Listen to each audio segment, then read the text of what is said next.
Hey guys! Welcome to Couple. Please like and subscribe if you like the video. It's a hypermodern skill, the ability to spot a viral moment in the face of strife. As Hurricane Harvey beat down on Houston, there was former Mayor Bill White, inching his way through waist-deep water, hiking staff in his right hand and laptop-stuffed briefcase tucked like a football in his left. And there was his neighbor, who, while waiting for White at the water's edge, couldn't resist a snapshot. The photo, a prominent Houstonian weathering the storm, his gated home behind him, came to symbolize the equal opportunity devastation of Harvey. It was a year ago this weekend that Harvey gutted hundreds of neighborhoods across the city, from upscale Kellywood to working-class Homestead. The blistering post-2016 news cycle ensured the storm would shrink from headlines after a few weeks. But to visit Houston is to absorb that, for an untold number of residents, the biggest rainstorm in the history of the continental U.S. continues to replay like a nightmare on loop. For White, Hurricane Harvey began on Friday, August 25, 2017. Houston is no stranger to heavy rains, and neither is White. As mayor from 2004 to 2010, he governed the city through Hurricanes Katrina, Rita, and Ike.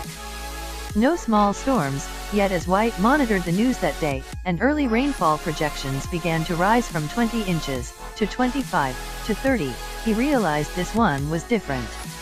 When the estimates of the rainfall amount went out of the range of anything that had been projected to me, had ever been viable when I was mayor, he told me, I realized that it was going to be pretty bad. White's home sits just above the 100-year floodplain on Buffalo Bayou. It's built up on stilts so flood water can flow underneath. Yet in White's 19 years of living there, the bayou had never swelled to such an extreme point. That changed Sunday morning, when White awoke to a murmuring sound, like a river. It was water rushing beneath the house.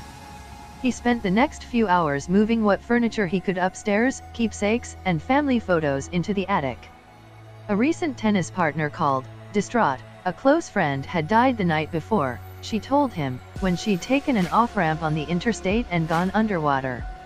I knew then that there was going to be a lot of human tragedy, he told me. The water continued to rise. By noon, it had made the 10-foot climb to the deck. Touching the bottom layers of the house, the current had shifted from the almost pleasant rhythm of a river to a rumbling sound, like a train.